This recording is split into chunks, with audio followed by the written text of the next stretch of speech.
దేవుని వాక్యముతో శుద్ధిని చేసుకొని.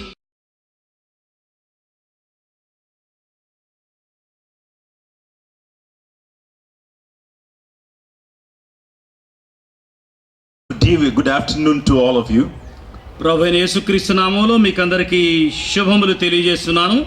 మధ్యాహ్న కాల శుభాలు. This is the first time that I am interacting or standing before a EU EGF crowd. ఒక EU EGF సమూహానికి వాక్యాన్ని పంచుకోవడం ఇదే మొట్టమొదటిసారి నాకు. I thank you all for inviting me and granting me this amazing privilege to meet you all together and to minister God's word with you for the next 3 or 4 days. రాబోయే 3-4 దినాలు మీతో కలిసి సహవాసాన్ని అనుభవించడానికి, వాక్యాన్ని పంచుకోవడానికి మీరు నాకు ఇచ్చిన ఈ అద్భుతమైన ఆధిక్యతను బట్టి మీకు దేవునికి వందనాలు తెలియజేస్తున్నాను. A very special thanks to Mr. Prabhudas, the president of Andhra Pradesh State UESI unit, and his daughter and son-in-law attends our church in Bangolre. And Mr. Prabhudas also frequently comes whenever he is in Bangolre. He is there in our church, and very good relationship, and the invitation came through him.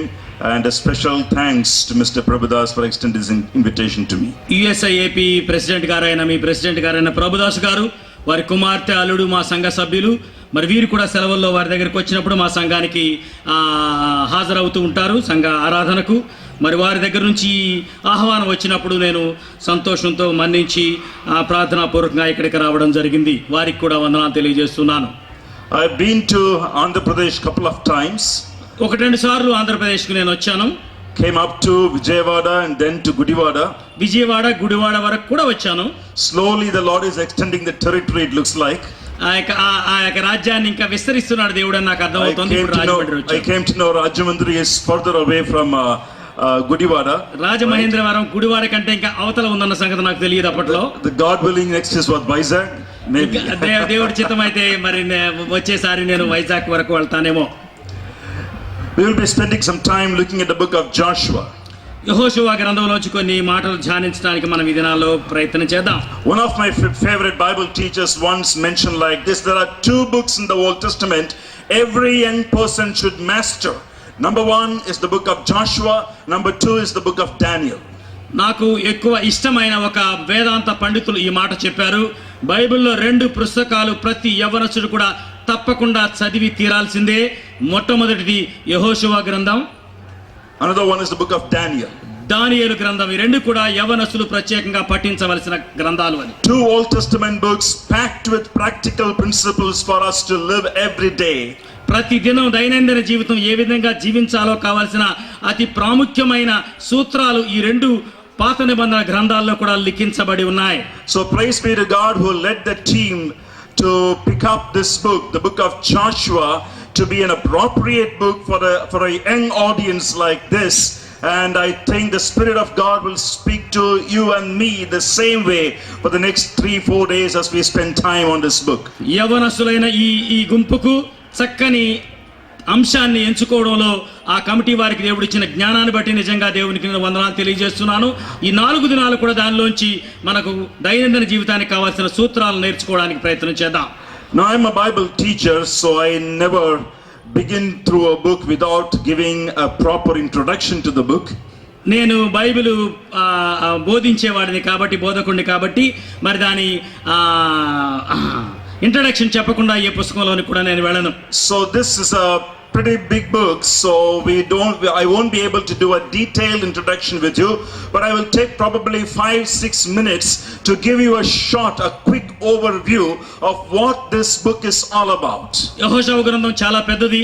దాని పూర్తిగా దాని యొక్క పరిచయం చేయడం వీలు కాదు. 5-6 నిమిషాల్లో కొద్దిగా దాన్ని పరిచయం చేయడానికి ప్రయత్నం చేస్తాను. Okay, here I think this is on the screen. Is it on the screen, the map? Okay. Here you have on the screen a map. Are you seeing that? Screen మీద ఒక మ్యాప్ కనపడుతుంది అనుకుంటాను. మీరు చూడగలుగుతున్నారా? Okay, the Israel started their journey from Egypt. ఇశ్రాయేలీయులు ఐగుప్తు నుంచి వారి ప్రయాణాన్ని మొదలుపెట్టారు. So if you are looking at the screen, I think it should be on your left hand side. మీ ఎడమ చేతి వైపున అది ఉండి ఉంటుంది చూడండి, గమనించండి. Right, it's on the left hand side. Am I right? Egypt. Okay. ఐగుప్తు కనిపించిందా? And they crossed Red Sea. అక్కడ నుంచి ఎర్ర సముద్రాన్ని దాటారు. Then they came down. క్రిందికి వచ్చారు. And then you see that U-turn, almost like kind of an India style, right? Yeah. భారతదేశం రూపంలో ఉన్న యూ-టర్న్ వాళ్ళు తీసుకున్నారు. Right? There, then they came up to Kadesh Barnea. Kadesh Barnea వరకు వచ్చారు. There the nation disobeyed the Lord. అక్కడ ఆ జనాంగము దేవుని మాటకు అవిధేయత చూపించింది. Therefore the Lord turned their journey once again. అందుకని దేవుడు వారి ప్రయాణాన్ని తిరుగుముఖం పట్టించాడు. So you see a green line starting a downward curve. అక్కడ గ్రీన్ లైన్ కనపడుతుంది చూడండి, అది క్రిందికి దిగడాన్ని మీరు గమనిస్తుంటారు. The journey is getting changed. ఆ యొక్క ప్రయాణ దిశ మార్పు చెందింది. Going to be more tedious and tiresome. ఇంకా కష్టమైన రీతిగా ఆ ప్రయాణం మొదలైంది. Then the green line takes a downward turn and then again an upward turn. Green line కిందకి వచ్చింది, మరి ఆ తర్వాత పైకి వెళ్ళడాన్ని మీరు గమనించుంటారు. And you see there on the screen you have a nation called Edom mentioned. ఏదో మన దేశం అక్కడ మీరు రాయబడి ఉంటుంది, మీరు Then they గమనించుంటారు. moved further up to Moab. ఇంకా పైకి వెళ్ళారు, మోయాబు వరకు వెళ్ళారు. By the time we reached the book of Joshua, Israel reached there, the plains of Moab. Jashuva గ్రంథం ఎక్కడ మొదలైందంటే మోయాబు మైదాన ప్రాంతంలో మొదలైందన్నమాట. A very significant event happened there. అక్కడ ఒక ప్రత్యేకమైన సంఘటన జరిగింది. Moses, the servant of the Lord who led this nation for 40 years, died. 40 సంవత్సరాలు ఆ యొక్క జనాంగాన్ని నడిపించుకుంటూ వచ్చిన ఆ గొప్ప నాయకుడు మరణించాడు. A leadership transition happened. అప్పుడు నాయకత్వం మార్పు జరిగింది అక్కడ. Joshua took over the leadership. యెహోషువ నాయకత్వాన్ని అందిపుచ్చుకున్నాడు. And the book of Joshua begins. యెహోషువ గ్రంథం మొదలైంది అక్కడ. The book of Joshua is very significant because this book follows immediately after the Pentateuch, which is the first 5 books of the Old Testament. ఆ కాండాలు 5 కాండాలు పంచకాండాలు అయిపోయిన వెంటనే మొదలైన గ్రంథం ఇది. And it's a bridge connecting Israel's years of unsettled life with Israel settling in the promised land. ఇప్పుడు దాకా కూడా ఆ యొక్క క్రమం లేని లేకపోతే ఒక చోట నిలబడి ఉండలేని పరిస్థితిలో ఉన్న వ్యక్తులు ఏ విధంగా స్థిరంగా స్థిరనివాసం ఏర్పరచుకుంటారో ఆ 2 దశలకు మధ్యన ఉన్న ట్రాన్సిషన్ పీరియడ్ ని సూచిస్తోంది ఈ పుస్తకం. Secondly, this book is very important because this book begins and ends with a positive note. ఆ గ్రంథం మొదలు చివరి కూడా చాలా మంచి పాజిటివ్ నోట్ తో మొదలు పెట్టబడుతుంది, ముగించబడుతుంది కూడా. Relatively easy to read. అది చాలా చదవడం చాలా తేలికైన పుస్తకం ఇది. Packed with positive practical lessons. ఆ ప్రయోగాత్మకమైన మనం ఆచరించడానికి వీలైన పాజిటివ్ లెసన్స్ దాంట్లోంచి మనం నేర్చుకోవచ్చు. How many of you thoroughly enjoy reading the book of Leviticus? ఆ లేవి కాండం చదవడానికి మీరు ఎంత ఉత్సుకత చూపిస్తారు? మీరు ఎంతమంది? How many of you thoroughly enjoy reading the first 9 chapters of the book of Chronicles? ఆ యొక్క దినవృత్తాంతాల గ్రంథం మొదటి దినవృత్తాంతాలు మొట్టమొదటి 11 అధ్యాయాలు చదవడానికి ఆసక్తి చూపించే వాళ్ళు ఎంతమంది ఉన్నారు? How many of you have at least once read the book of Joshua? యెహోషువ గ్రంథాన్ని మొత్తం ఒక్కసారైనా చదివిన వాళ్ళు మీరు ఉన్నారు? See, the hands goes up. It's relatively an easy to read and understand book in the Old Testament. ఎందుకంటే అది చదవడానికి చాలా తేలికైన పుస్తకం, చాలా చక్కగా అర్థం చేసుకోగలిగిన పుస్తకం కాబట్టి దాన్ని ఎక్కువగా చదువుతాం. The reason many of those hands went up is because we generally tend to like stories that move positively. ఎందుకు ఎక్కువ చేతులు లేచినాయి అని నేను అర్థం చేసుకున్నట్లయితే మనం ఎలాంటి పుస్తకాలు చదవడానికి ఇష్టపడతామని అంటే పాజిటివ్ లెసన్స్ నేర్చుకోవడానికి ఎటువంటి ఏ పుస్తకంలో అయితే ఎక్కువ వీలుందో వాటిని ఎక్కువగా చదువుతూ ఉంటాం మనం. And Joshua is one such book. అలాంటి పుస్తకాల్లో ఒకటి జాషువా గ్రంథం. The first book of the Old Testament, the book of Genesis. మొట్టమొదటి గ్రంథమైన ఆదికాండం, where God the message of the book of Genesis is this. ఆ ఆదికాండంలోని యొక్క సందేశం ఏంటంటే God the creator desires to have relationship with men, but sin breaks the fellowship and takes us into slavery. సృష్టికర్త అయిన దేవుడు మానవతో సంబంధం కలిగి ఉండాలని కోరుకున్నాడు, కానీ మానవ యొక్క అవిధేయతను బట్టి బానిసత్వం ఈ లోకంలోనికి వచ్చింది. So the book begins with God creating the world and introduces sin. Then the book ends where Israel ended up in Egypt into slavery. ఎందుకంటే మొట్టమొదటి ఆదికాండం మొదట్లో చూస్తే దేవుడు సృష్టి చేసినట్టుగాను, తర్వాత పాపం ప్రవేశించినట్టుగాను, తర్వాత వాళ్ళు బానిసత్వానికి ఈజిప్టుకు కొనిపోబడినట్లుగా చూస్తాం ఆ గ్రంథంలో. The second book of the Old Testament, Exodus, begins with this story, this message. పాత నిబంధనలో రెండవ గ్రంథమైన నిర్గమకాండం ఈ విధంగా మొదలవుతుంది. God redeems the people from slavery, and those who are redeemed are then dwelt by God himself.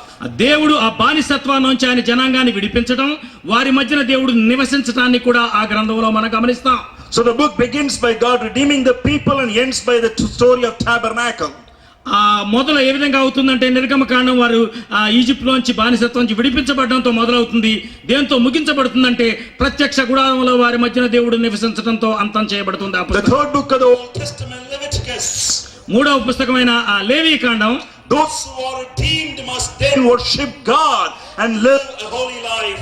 ఎవరైతే బానిసత్వం నుంచి నిజంగా విమోచించబడ్డారో వారు దేవుని ఆరాధించాలి, దేవునికి పరిశుద్ధులుగా జీవించాలి అని చెప్తుంది. Then comes the book of Numbers. తరువాత సంఖ్యాకాండం ఉంది. A terrible lesson through that book, disobedience. Those who disobey God face disasters in life. భయంకరమైన సత్యం అక్కడ మనం నేర్చుకుంటాం. దేవునికి ఎవరైతే అవిధేయత చూపిస్తారో వారు సంపూర్ణమైన పరాజయానికి లోనవుతారన్న విషయాన్ని ఆ గ్రంథం మనకు తెలియజేస్తుంది. Followed by which the fifth book of the Old Testament, Deuteronomy. పాత నిబంధనలోని ఐదవ పుస్తకమైన ద్వితీయోపదేశకాండం ఇచ్చే సందేశం ఏంటంటే, where God gives a second chance and tells the nation, you know what, keep in mind, faith and obedience is the only way to please me. ఆ రెండవ అవకాశాన్ని దేవుడు వారికి ఇస్తూ విశ్వాసము విధేయత ఈ రెండింటి ద్వారా మాత్రమే నన్ను మీరు సంతోష పెట్టగలరు అని దేవుడు చెప్తున్నాడు. So the law of God is repeated once again in the book of Deuteronomy. ద్వితీయోపదేశకాండంలో ఆయన యొక్క ఆజ్ఞలు, ఆయన యొక్క ధర్మశాస్త్రం మరొకసారి చెప్పబడ్డట్టుగా ద్వితీయంగా comes the book of Joshua. తరువాత వస్తుంది ఈ జాషువా గ్రంథం. An amazing theme, an amazing message. అద్భుతమైన సందేశం. Obedience is the means to inherit God's abundant blessings. దేవుని యొక్క సమృద్ధి అయిన ఆశీర్వాదాలను పొందుకోవడానికి సరి అయిన దారి ఏంటంటే విధేయత మాత్రమే. Obedience is the means to inherit God's abundant blessings. దేవుని సమృద్ధి అయిన ఆశీర్వాదాలను పొందుకోవడానికి దేవుడు ఏర్పరిచిన ఒకే ఒక సరి అయిన మార్గం విధేయత చూపించడం. I think you need to keep that one truth in mind for the next 4 days. Obedience is the means to inherit God's abundant blessings. ఈ 4 దినాలు కూడా మీ మనసులోను మీ హృదయాలను ముద్రించబడవలసి గుర్తించుకోవాల్సిన అంశం ఏదయ్యా అంటే దేవుని ఆశీర్వాదాలను, సమృద్ధి అయిన ఆశీర్వాదాలను స్వతంత్రించుకోవడం కోసం దేవుడు ఏర్పాటు చేసి ఉంచిన ఖచ్చితమైన మార్గం విధేయత చూపించడం మాత్రమే. For a quick understanding of this book, I will leave you with 3 major divisions of the book. ఆ పుస్తకాన్ని అంతటిని అర్థం చేసుకోవడానికి 3 భాగాలుగా దాన్ని విభజించాలని నేను ఆశపడుతున్నాను. Most of you are ఆశపడుతున్నాను. students, graduates, and you need to have a quick understanding of what this book is all about. So in the future, if someone asks you, hey, what is there in the book of Joshua, and you can just instantly review these 3 major divisions and you know what the book of Joshua is all about. మీరందరూ విద్యార్థులు ఉన్నారు, గ్రాడ్యుయేట్లు ఉన్నారు కాబట్టి మీరు ఎవరైనా సరే ఈ పుస్తకంలో ఏముందని ఎవరైనా అడిగినప్పుడు చెప్పడానికి ఈ 3 అంశాలు చక్కగా మీకు ఉపయోగపడతాయి అని చెప్పి నేను నమ్ముతున్నాను. The first set of outline there I have given in your notes. In the souvenir you have that outline mentioned. souvenir లో మీ నోట్స్ లో అవుట్లైన్ లో ఈ విషయాలు రాయబడి ఉన్నాయి. There is another way to understand this book too that I call outline alternate. దీన్ని ఒక outline గా నేను చెప్తూ ఉన్నాను. Entrance into the land. ఆ యొక్క భూభాగంలోనికి ప్రవేశించడం. That is chapters 1 to 4. 1 నుంచి 4 అధ్యాయాల వరకు చూచినట్లయితే conquest of the land. ఆ భూభాగాన్ని జయించడం. chapter 5 to 21. 5 నుంచి 21 అధ్యాయాల వరకు చూచినట్లయితే dangers to avoid in the land. తర్వాత ఆ భూభాగాన్ని పంచడం లేకపోతే విభాగించడం. chapters 22 to 24. 22 నుంచి 24 అధ్యాయాల వరకు. Write this down in your notes, summary message of the whole book. ఈ సమ్మరీ అంతా కూడా మీ పుస్తకంలో రాసుకోండి. ఆ పుస్తకం This is the summary message of the whole book. ఈ పుస్తకం యొక్క మొత్తం ఒక మాటలో చెప్పాలంటే ఈ విషయాలు తెలియజేస్తున్నాయి. God's promises, దేవుని యొక్క వాగ్దానాలు are inherited. అవి ఎలా స్వతంత్రించుకోగలుగుతామయ్యా అంటే by those who walk by faith. విశ్వాసంతో ఆయన్ను వెంబడించేవారు మాత్రమే. In obedience to God's word. ఆయన మాటకు విధేయత చూపించేవారు మాత్రమే. Which results in victory over enemies. ఆ శత్రువుల మీద విజయాన్ని పొందగలుగుతాం ఆ ద్వారానే. And rest. అప్పుడు మాత్రమే నిజమైన విశ్రాంతిని అనుభవించగలం. That's a quick overview of the book. అది పుస్తకం అంతటిని గురించి ఒక్క ముక్కలో చెప్పాలి అని అంటే, So in chapter 1, God tells Joshua, I have given you this land, but you have to take possession of this land. ఆ మొట్టమొదటి అధ్యాయంలో ఆ దేవుడు చెప్తున్నాడు యెహోషువతో, ఈ దేశాన్ని అంతటిని మీకు ఇచ్చాను, కానీ నీవు వెళ్ళి స్వతంత్రించుకోవాలి. You know what? God will never give you what you are not willing to take. నువ్వు తీసుకోవడానికి ఇష్టపడని దాన్ని దేవుడు నీకు ఇవ్వడు. Very, very often we look at God and say, Lord, you are not giving this to me. ప్రభువా ఇది నాకు ఇవ్వడం లేదంటయ్యా. He is not giving it to you, not because he has not given it to you, but you are not willing to take it. ఎందుకు అది నీకు ఇవ్వలేదంటే నువ్వు పొందడానికి ఇష్టపడడం లేదు కాబట్టి నువ్వు దాన్ని పొందలేకపోయావు, అందుకే ఇవ్వలేదు. God has given the land. ఈ దేశానంతటిని భూభాగానంతటిని దేవుడు వాళ్ళకి ఇచ్చేశాడు. But Israel under the leadership of Joshua have to take it. కానీ ఇశ్రాయేలీయులు యెహోషువ నాయకత్వంలో దాన్ని స్వతంత్రించుకోవాలి. And God tells Joshua, I will be with you. యెహోషువ నేను మీతో కూడా ఉంటాను. In chapter 2 you have the story of Rahab. రెండో అధ్యాయంలో చూసినట్లయితే రాహాబును గురించిన చరిత్ర అక్కడ రాయబడింది. Telling us in walking by faith no one is exempted. All sorts of people, whether you are a Jew or a Gentile, everyone has the privilege of walking after Yahweh, the God of Israel. దేవుని అది యూదులైనప్పటికీ యూదేతరులైనప్పటికీ ఎవరైనప్పటికీ విధేయత చూపించడం ద్వారానే దేవుడిచ్చే ఆశీర్వాదాలను పొందుకోవడానికి వీలుందన్న సంగతి అక్కడ మనం గమనించగలుగుతాం. In chapter 3 crossing Jordan river. మూడో అధ్యాయంలో చూసినట్లయితే యోర్దాను నదిని దాటడం గురించి రాయబడింది అక్కడ. If you want to follow me, take that step of faith. మీరు నన్ను వెంబడించాలనుకున్నట్లయితే విశ్వాసంతో ఒక అడుగు వేయండి. And they crossed Jordan. వాళ్ళు యోర్దాను దాటేశారు. In chapter 4 12 stones of remembrance. నాలుగో అధ్యాయంలో అయితే 12 రాళ్లను జ్ఞాపకార్థంగా అక్కడ ఉంచబడ్డం మనం గమనిస్తాం. Never forget what I have done for you. నేను మీకేం చేశానో దాన్ని మీరు ఎప్పటికీ గుర్తుంచుకోవడానికి మర్చిపోకుండా ఉండడానికి అవి జ్ఞాపకార్థంగా ఉంచబడ్డాయి. In chapter 5 God renews his relationship with people. ఐదవ అధ్యాయంలో దేవుడు వారితో ఉన్న సంబంధాన్ని తిరిగి పునర్నిర్వచించినట్టుగా మనం చూస్తాం. In chapter 6 Jericho comes down. ఆరవ అధ్యాయంలో అయితే యెరికో గోడలు కూలిపోవడం చూస్తాం. When you and I walk by faith in obedience to God's word, God clears all obstacles. విశ్వాసంతో దేవుని మాటకు విధేయత చూపించినట్లయితే నీవు నేను మనకున్న ఆటంకాలు అడ్డంకులన్నీ తొలగిపోతాయి. Chapter 7 sin breaks down the blessings of God. ఏడవ అధ్యాయంలో చూసినట్లయితే ఒక పాపం చేయడం వల్ల దేవుడిచ్చే ఆశీర్వాదాలన్నిటిని కూడా పోగొట్టుకోవడానికి గమనిస్తాం. Story of Achan is there. ఆకాను గురించిన సంఘటన అక్కడ రాయబడింది. Chapter 8 clean living makes us qualifies us to get the blessings of God. ఎనిమిదవ అధ్యాయంలో మీరు చూసినట్లయితే పరిశుద్ధంగా జీవించినట్లయితే దేవుని ఆశీర్వాదాలను తిరిగి పొందుకోవడానికి ఆస్కారం ఉందన్న విషయాన్ని మనం నేర్చుకుంటాం. The city of Ai is captured by Israel. హాయి పట్టణం పట్టుకోబడింది, పొందబడింది. Chapter 9 and 10. 9వ అధ్యాయం 10వ అధ్యాయం చూస్తే be careful about direct attacks and indirect attacks of the enemy. శత్రువు మీ మీద ప్రత్యక్షంగాను పరోక్షంగాను మిమ్మల్ని దాడి చేయవచ్చు, జాగ్రత్తగా ఉండండి. So you have the story of Israel's battle against Gibeonites and Beth Horon battle. గిబియోనీయులతోను బెతెరోను యుద్ధాన్ని గురించి అక్కడ రాయబడింది. Direct attack, indirect attacks. ఒక విధంగా ప్రత్యక్షంగా వారి మీద జరిగిన దాడి, పరోక్షంగా జరిగిన దాడి. వీటి విషయంలో జాగ్రత్తగా ఉండండి. Chapter 11 all the way to chapter 21. 11వ అధ్యాయం నుంచి 21వ అధ్యాయం వరకు మీరు చూస్తే those who walk by faith will conquer. విశ్వాసంతో నడిచేవారు, ముందుకు వెళ్ళేవారు స్వతంత్రించుకుంటారు, స్వాధీనపరచుకుంటారు. Israel winning battles after battles conquered the whole land. ఇశ్రాయేలు జయం వెంబడి జయం, జయం వెంబడి జయం పొందుతూ ఆ భూభాగానంతటిని కూడా స్వాధీనపరచుకున్నారు. Chapter 22 23 24. 22 23 24 అధ్యాయాలు. Be careful about certain dangers. కొన్ని ప్రమాదాలు పొంచి ఉన్నాయి, జాగ్రత్త. Danger number 1, don't enter into unnecessary quarrel with fellow brothers and sisters. మొట్టమొదటి ప్రమాదం, మీ తోటి సహోదరులతో అనవసరమైన వాగ్వివాదాలకు గొడవలకు దిగవద్దు. Chapter 23 and 24. 23 24 అధ్యాయాలు. As you walk with God, don't depend on yourselves, depend on God. దేవునితో నడుస్తూ ఉండగా మీ మీద మీరు ఆధారపడవద్దు, దేవుని మీద ఆధారపడండి. When I was in school, నేను స్కూల్లో చదువుకుంటూ ఉండగా one of my cousin brothers purchased a property, 10 acres of property. మా యొక్క దాయాది ఒకరు, మా బంధువు ఒక ఆయన ఒక ప్రాపర్టీ కొనుక్కున్నారు.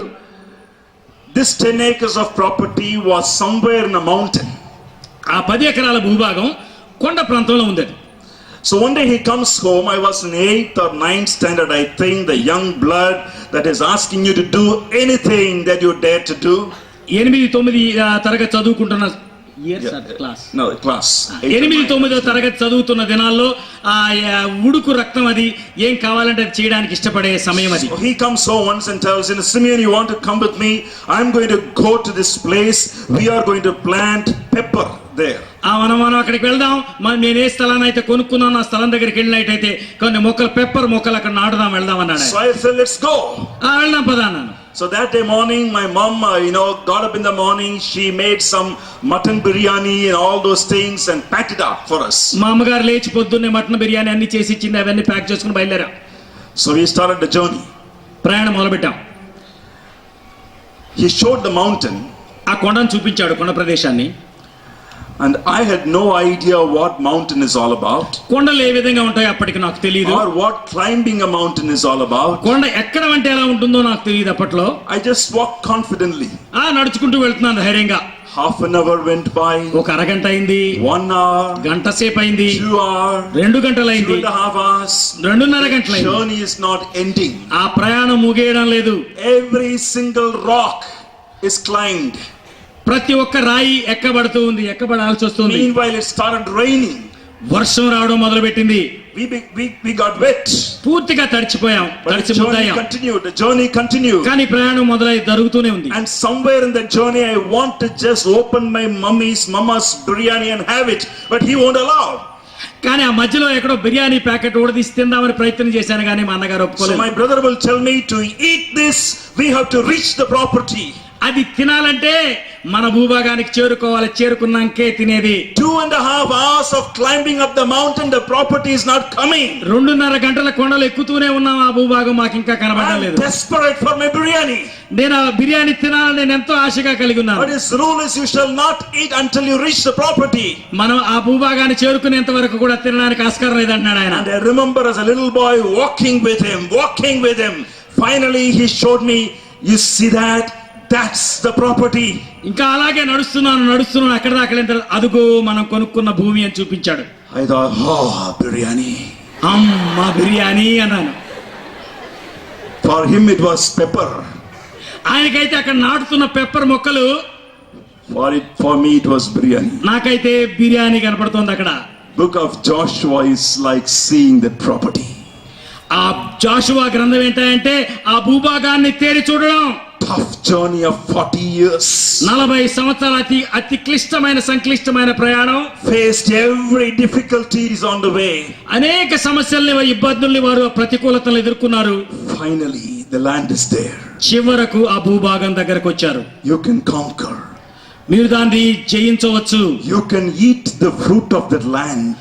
ఆ భూమి యొక్క ఫలాన్ని పంటను మీరు తినవచ్చు. That's the land that God has promised to Abraham, Isaac and Jacob. Abraham, ఇస్సాకు, యాకోబులకు దేవుడు వాగ్దానం చేసిన ప్రదేశం అది.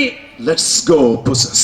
రండి వెళ్దాం, దాన్ని స్వాధీనపరచుకుందాం. Possessing God's land is not that easy. దేవుడిచ్చిన స్వాస్థ్యాన్ని స్వతంత్రించుకోవడం అనేది అంత తేలికైన విషయం కాదు. As the theme goes for you, be pure. మీ అంశం చెప్తున్నట్టుగా పరిశుద్ధంగా జీవించండి, ప్రార్థించండి, తర్వాతే స్వాధీనపరచుకోవడం వీలవుతుంది. In the rest of the time left, what I want to do this evening is I want to look with you chapter 5 of the book of Joshua.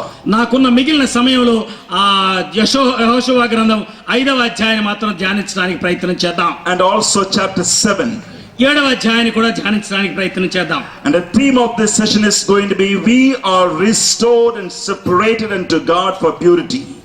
మనం దేవుని కొరకై మీరు పునరుద్ధరించబడ్డారు పరిశుద్ధంగా జీవించడం కోసం. As a mark of showing respect to God's word, దేవుని, some of you probably are asleep because it is afternoon. Shall we stand up and read responsibly this chapter? దేవుని వాక్యాన్ని గౌరవిస్తూను, అంతమటికే కాదు మీలో కొంతమంది మధ్యాహ్న కాలాన్ని బట్టి ఆ నిద్ర రావడానికి ఆస్కారం ఉంది కాబట్టి మనందరం లేచి నిలబడి ఈ వాక్య భాగాన్ని చదువుకుందాం. Turn in your Bibles to Joshua chapter 5. యెహోషువ గ్రంథం 5వ అధ్యాయం. We are going to read responsibly verses 1 to 12. 1 నుండి 12వ వచనం వరకు కూడా ఉత్తర ప్రత్యుత్తర రీతిగా మార్చి చదువుకుందాం. Brother, you may read in Telugu and they can respond reading in Telugu. 1 నుండి 12వ వచనం వరకు కూడా ఉత్తర ప్రత్యుత్తర రీతిగా. వారు దాటుచుండగా ఇశ్రాయేలీయుల ఎదుట నుండి యెహోవా యోర్దాను నీళ్లను ఎండ చేసిన సంగతి యోర్దానుకు పడమటి దిక్కునున్న అమోరీయుల రాజులందరూ సముద్రమునొద్దనున్న కనానీయుల రాజులందరూ వినినప్పుడు వారి గుండెలు చెదరిపోయెను. ఇశ్రాయేలీయుల భయము చేత వారికి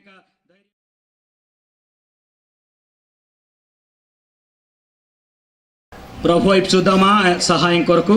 Father, what a privilege to stand up and read your word. ప్రభువా, మరి లేచి నిలవబడి నీ వాక్యాన్ని చదివే ధన్యత మాకు ఇచ్చారు, మీకు వందనాలయ్యా. Teach us what we ought to learn from this particular chapter. ఈ వాక్య భాగం నుంచి మేము ఏమి నేర్చుకోవాలో మీరు ఇష్టపడుతున్నారో దాన్ని మాకు బోధించండి. May your spirit move among us. పరిశుద్ధాత్మదేవా, మీ ఆత్మ మా మధ్య సంచరించడానికి సహాయం చేయండి. May the ministry of teaching, rebuking, correcting and warning be done by your spirit. ప్రభువా, నీ ఆత్మ చేత మేము గద్దించబడి, హెచ్చరించబడి, సరిచేయబడి, బోధించబడడానికి సహాయం చేయండి. Thank you for your word. నీ వాక్యాన్ని బట్టి నీకు వందనాలయ్యా. Amen. Amen. Please be seated. దయచేసి కూర్చోండి. I hope that gave you a little bit of exercise after 30 minutes into the sermon. అరగంట సేపటి తర్వాత మీకు మంచి ఎక్సర్సైజ్ దొరికింది అనుకుంటాను. John Knox, a very important person in the Christian history, క్రైస్తవ చరిత్రలో అతి ముఖ్యుడైన జాన్ నాక్స్ గారు ఇలా అంటారు. once said this, "O Lord, the affections of the flesh almost suppress the operation of the spirit within me." ఈ నా శారీరక సంబంధమైన ఆశలు oppresses the work of the spirit within me. పరిశుద్ధాత్మలో చేస్తున్న కార్యాన్ని అణగద్రొక్కేస్తున్నాయి. The affections of my flesh నా శరీర ఆశలు almost suppresses the operation of the spirit within me. నా అంతరాత్మలో పరిశుద్ధాత్ముడు చేస్తున్న కార్యాన్ని అణగద్రొక్కేస్తున్నాయి నాలో ఉన్న శరీరాశలు. I am sure there could be someone seated here this afternoon that the cry of your heart is the same cry of John Knox. John Knox garu చెప్పిన రీతిగానే అనేక మంది మనలో ఇక్కడ ఉన్న వారిలో కొద్ది మంది అయినప్పటికీ కూడా అటువంటి శరీరాశలు వారిలో ఆత్మ కార్యాన్ని అణగద్రొక్కి వేస్తూ ఉంటాయి. Apostle Paul agreed with the cry of John Knox. John Knox garu చెప్పినట్టుగానే పౌలు గారు కూడా ఇలా అంటున్నాడు. In the 7th chapter of Romans, Paul said, "What I desire I do not, what I don't want to do I do. Oh, what a wretched man I am." రోమీయులకు రాసిన పత్రిక 7వ అధ్యాయంలో పౌలు భక్తుడు ఈ విధంగా చెప్తున్నాడు. ఏ మంచి చేయాలనుకుంటున్నానో ఆ మంచి చేయలేకపోతున్నాను, ఏ కీడు చేయొద్దు అనుకుంటున్నానో ఆ కీడు చేసేస్తున్నాను. ఈ దౌర్భాగ్యమైన నా శరీరాన్ని నుంచి నన్ను ఎవరు కాపాడగలరు అని ప్రార్థించినట్టుగా చూస్తాం. He agreed with John Knox. John Knox తో ఆయన అంగీకరించినట్టుగా గమనిస్తాం. I think you can agree with John Knox too. మీరు కూడా జాన్ నాక్స్ తో మేము అలాగే ఉన్నామని అంగీకరించే వాళ్ళు చాలా మంది ఇక్కడ ఉన్నారు. God has saved you and me, put us in the crossroads of the world and expects us to be shining lights, but the affections of the flesh almost carries us along.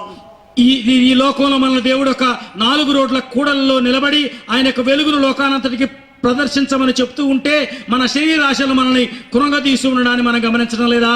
Israel just crossed Jordan River. ఇశ్రాయేలు అప్పుడే యోర్దాను నదిని దాటారు. An amazing miracle of God. అద్భుతమైన ఆ కార్యం అక్కడ జరిగింది. Where Israel demonstrated his faith in God. ఆ దేవుడు తన శక్తిని వారి మధ్య ప్రదర్శించి చూపించాడు ఆ యోర్దాను నదిని దాటడం ద్వారా. 40 years ago, 40 సంవత్సరాల క్రితం when they faced Red Sea, ఎర్ర సముద్రాన్ని వాళ్ళు ఎదుర్కొన్నప్పుడు God first parted Red Sea and asked them to walk through it. మొట్టమొదటిగా ఎర్ర సముద్రాన్ని 2 పాయలుగా చేసి మధ్యగా నడిచి వెళ్ళమని చెప్పాడు దేవుడు. 40 years after, 40 సంవత్సరాల తర్వాత when they faced Jordan River, యోర్దాను నది వారికి ఎదురుగా ఉన్నప్పుడు they have to step into that first and then God will part the river. ఒక అడుగు వేస్తేనే ఆ యొక్క నది 2గా చీల్చబడుతుందని దేవుడు చెప్పాడు. You know why? ఎందుకో తెలుసా? The more you experience God's goodness, the greater you have to demonstrate your faith in God. దేవుని యొక్క మంచితనాన్ని నువ్వు ఎంతగా అనుభవిస్తావో అంతగా నీ విశ్వాసాన్ని ఎక్సర్సైజ్ చేయవలసి ఉంటుంది. 40 years they ate manna. 40 సంవత్సరాలు మన్నా తిన్నారు. 40 years they drank water.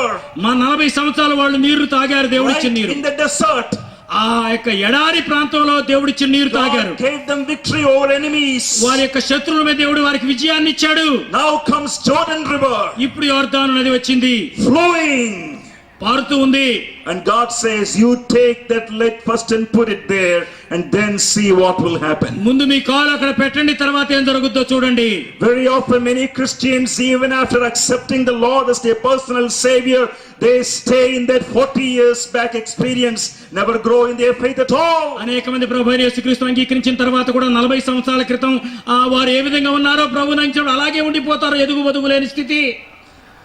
Israel demonstrated her faith in God amazingly.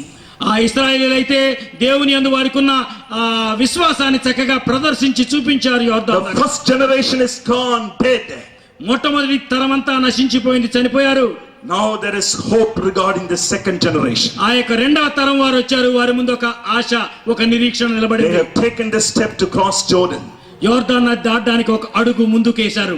Oh, they simply crossed Jordan to see the mighty walls of Jericho in front of them. యోర్దాను దాటగానే చూసినట్లయితే యోర్దాను యొక్క పెద్ద పెద్ద గోడలు, దుర్భేద్యమైన కోట గోడలు అక్కడ నిలబడి ఉన్నాయి. Have you been through an experience like that? అటువంటి అనుభవంగా మీరు ఎప్పుడైనా వెళ్ళారా?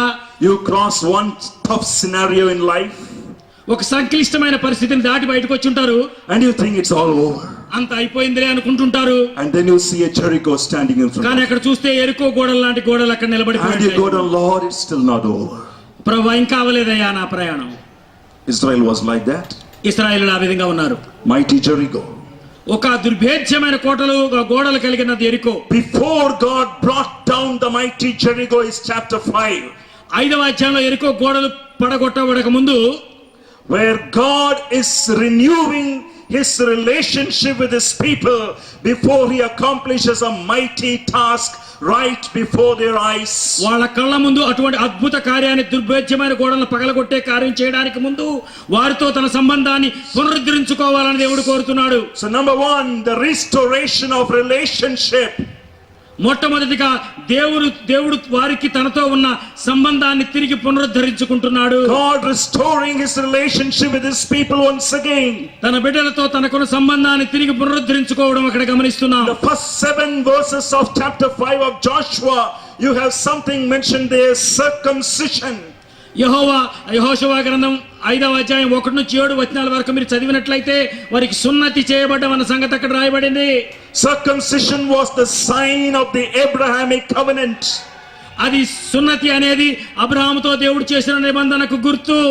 It's a sign they carried in their body to say that they are in a covenant relationship with God. దేవునితో నిబంధన సంబంధం కలిగిన బిడ్డ వారము మేము అని చెప్పడానికి వారి శరీరంలో దేవుడు వారికి ఉంచిన గుర్తు సున్నతి. And most of the second generation that reached the plains of Moab has never been circumcised. ఆ మోయాబు మైదాన ప్రాంతానికి వచ్చిన రెండవ ఆ తరం వారిలో చాలా మంది ఎవరు కూడా సున్నతి పొంది ఉండలేదు. Why? ఎందుకని? Well, there could be many possibilities. ఎన్నో కారణాలు ఉండి ఉండొచ్చు. One, their parents were disobedient. వారి తల్లిదండ్రులు అవిధేయతను బట్టి వారు సున్నతి పొంది ఉండకపోవచ్చు. So they don't care about circumcising their children in the wilderness. వాళ్ళ బిడ్డల్ని ఆ అరణ్య ప్రాంతంలో సున్నతి చేయాలని వాళ్ళ తల్లిదండ్రులు అనుకుని ఉండకపోవచ్చు. Or they were never been circumcised because they thought circumcision brings pain in the body. They are already traveling in the wilderness. Comfort is more important than commitment. So forget the commitment. Let's go with comfort. ఆ అరణ్య ప్రాంతంలోంచి వెళ్తున్నాం, సున్నతి చేయబడ్డం అనేది అది చాలా నొప్పితో కూడుకున్న కార్యం కాబట్టి సౌఖ్యాన్ని అనుభవిద్దాం, ఆ దేవునితో అంకిత భావం కలిగి ఉండడం కంటే సౌఖ్యంగా సుఖంగా ఉండడం మేలని వారు భావించి ఉండొచ్చు. But the fact of the matter is they have never been circumcised. ఏదన్నామనేమండి జరిగింది ఏంటంటే వాళ్ళు సున్నతి చేయబడలేదు. 40 years ago, 40 సంవత్సరాల క్రితం, in Exodus chapter 4, ఆ యొక్క నిర్గమకాండం 4వ అధ్యాయంలో, when Moses set out his journey for Egypt, మోషే ఐగుప్తు వైపు ప్రయాణం చేసి వెళ్తున్నప్పుడు he was also not circumcised. ఆయన కూడా సున్నతి చేయబడి ఉండలేదు. Where his wife has to ultimately circumcise him and call him, you are the husband of blood. ఆయన భార్య ఆయనకు సున్నతి చేసి నువ్వు రక్త సంబంధమైన పెనిమిటి వైతివైనా అన్నట్లుగా 40 years after, 40 సంవత్సరాల తర్వాత, a whole generation is not circumcised. ఆ యొక్క ఒక తరమంతా కూడా సున్నతి చేయబడిన తరం అక్కడ ఉంది. And God tells them, be circumcised, obey my requirements before you see my mighty hands working on behalf of you. మీ తరపున నేను అద్భుతమైన కార్యాలు చేయడానికి ముందుగా తిరిగి నా నిబంధనకు గుర్తైన సున్నతిని మీరందరూ చేసుకోవాలి.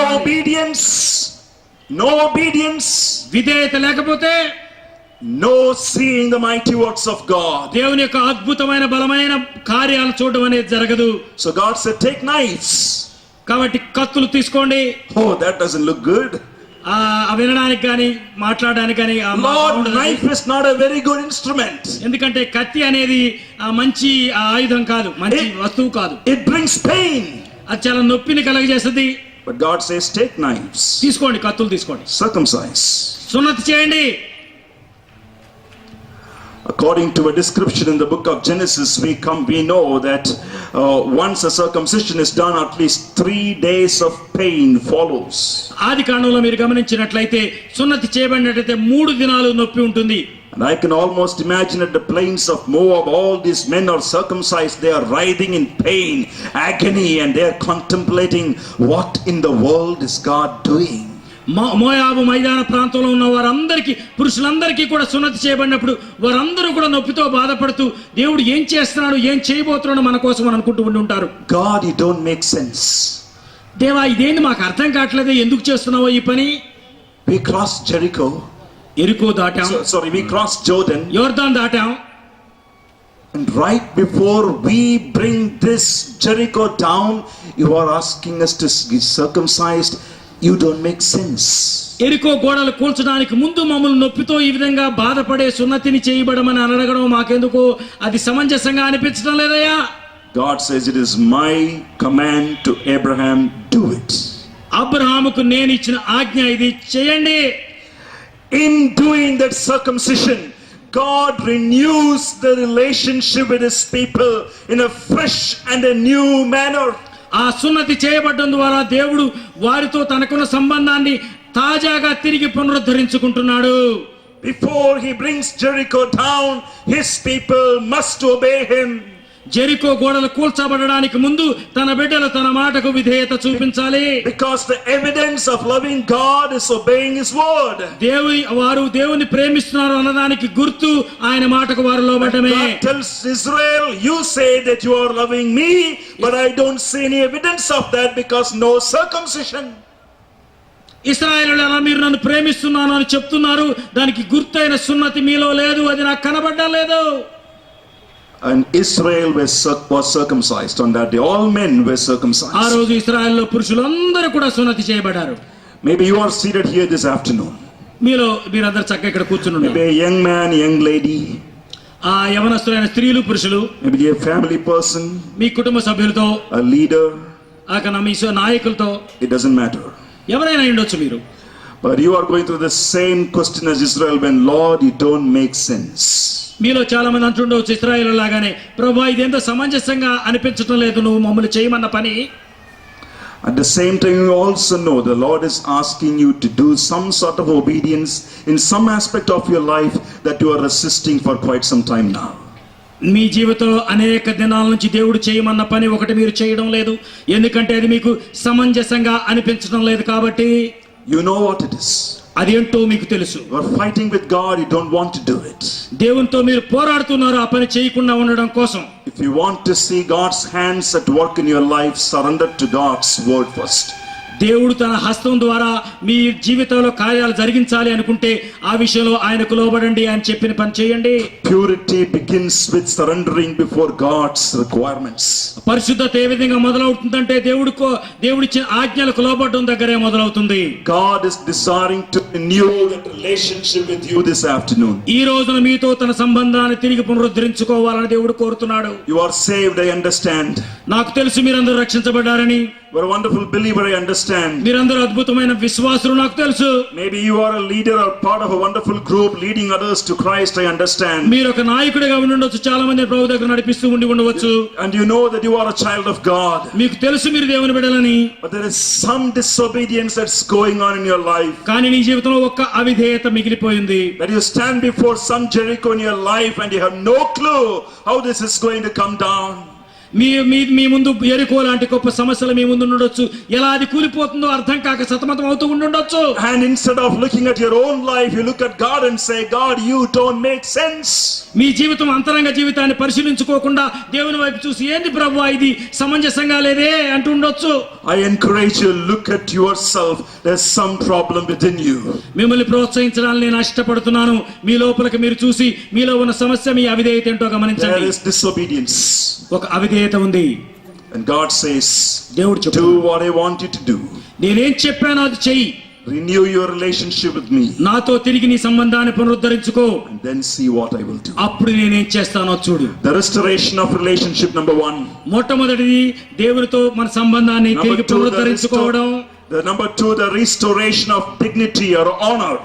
ఆ యొక్క మన గౌరవ మర్యాదలను తిరిగి పునరుద్ధరించుకోవడం. In verses 8 and 9, 8-9 వచనాలు మీరు గమనించినట్లయితే, when circumcising of the whole nation was finished, they remained in their places in the camp until they were healed. And the Lord said to Joshua, today I have rolled away the reproach of Egypt from you. And so the name of that place is called Gilgal to this day.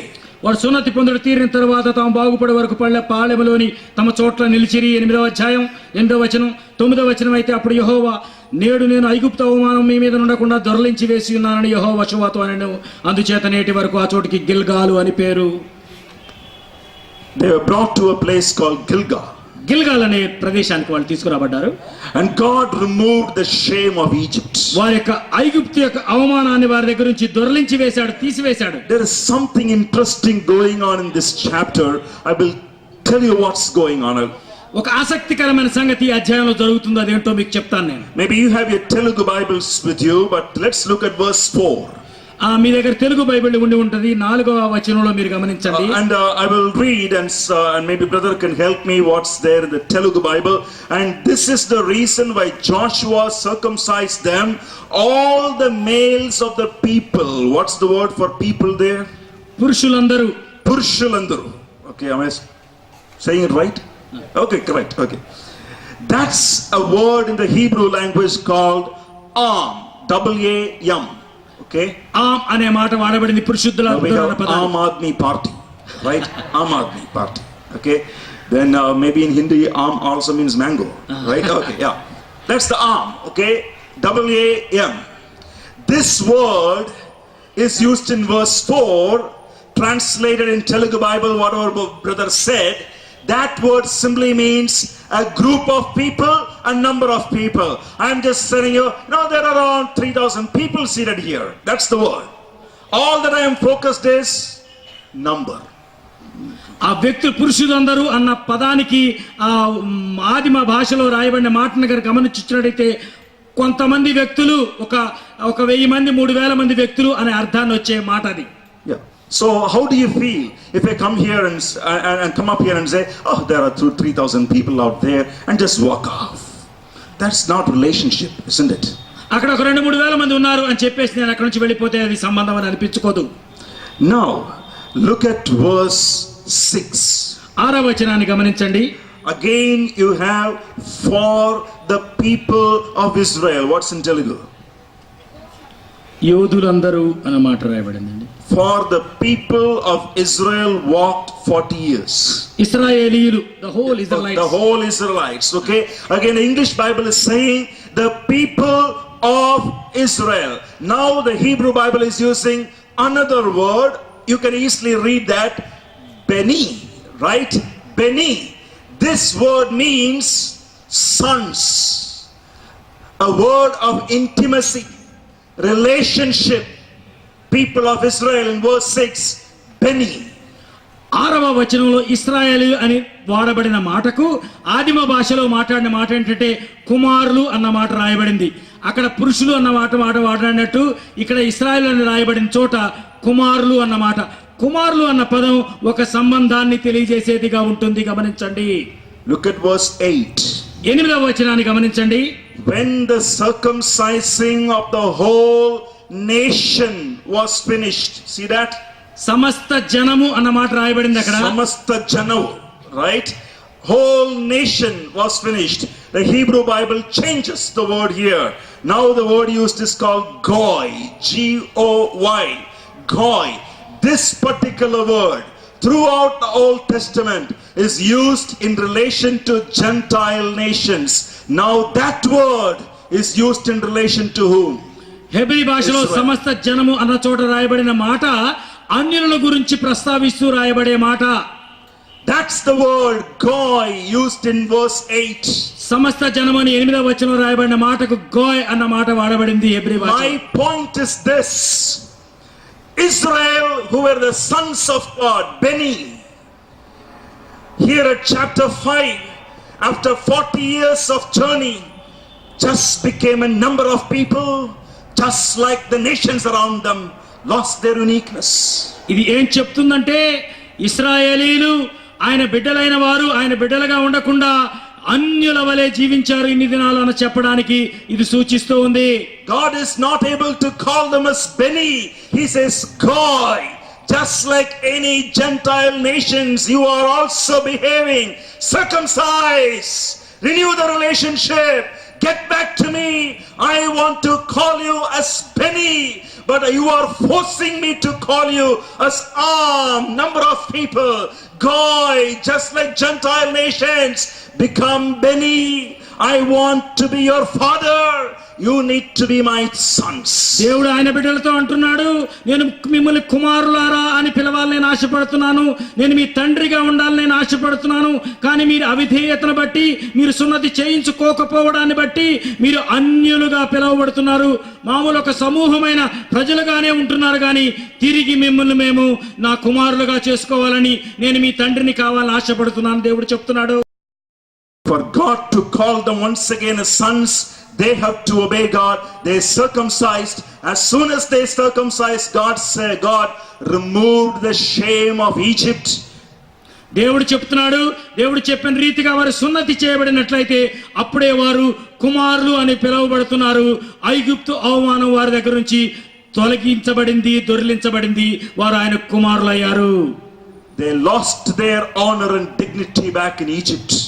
ఆ ఐగుప్తులోనే వారు దేవుడు వారికి ఇచ్చిన గౌరవ మర్యాదలు ప్రతిష్ట కోల్పోయారు. Pharaoh's servants whipped them day and night. ఫరో యొక్క సైనికులు వారిని రాత్రి మగళ్ళు కూడా కొరడాలతో కొట్టారు. They were slaves. వారు బానిసలుగా బ్రతికారు. Lost their dignity. వారి యొక్క గౌరవ మర్యాదలు మంటగలిసిపోయాయి. Lost their honor. వారి యొక్క గౌరవాన్ని పోగొట్టుకున్నారు. 40 years of journey in the wilderness. 40 సంవత్సరాల అరణ్యంలో ప్రయాణం చేశారు. Disobedience continued. దేవునికి అవిధేయత చూపించడం అనేది జరుగుతూనే ఉండింది. Oh, they often recalled Egypt. అనేక సార్లు ఐగుప్తును జ్ఞప్తికి తెచ్చుకున్నారు. They loved Egypt. ఐగుప్తును ప్రేమించారు. They liked the vegetables of Egypt. ఐగుప్తులోని కీరకాయలను వారు జ్ఞాపకం చేసుకున్నారు. The onions of Egypt. ఆ యొక్క ఉల్లిపాయలు జ్ఞాపకం చేసుకున్నారు. ఐగుప్తులో Egypt attachment was always there. Egypt తో వారికి సంబంధం ఇంకా కొనసాగుతూనే ఉంది. ఆ attachment తెగిపోలేదు. And now God removes the shame of Egypt. దేవుడు ఇప్పుడు ఆ ఐగుప్తు అవమానాన్ని వారి నుంచి దొరలించి వేశాడు, తీసివేశాడు. Why? ఎందుకు? Obedience. విధేయత చూపించారు కాబట్టి. They obeyed. వారు విధేయత చూపించారు.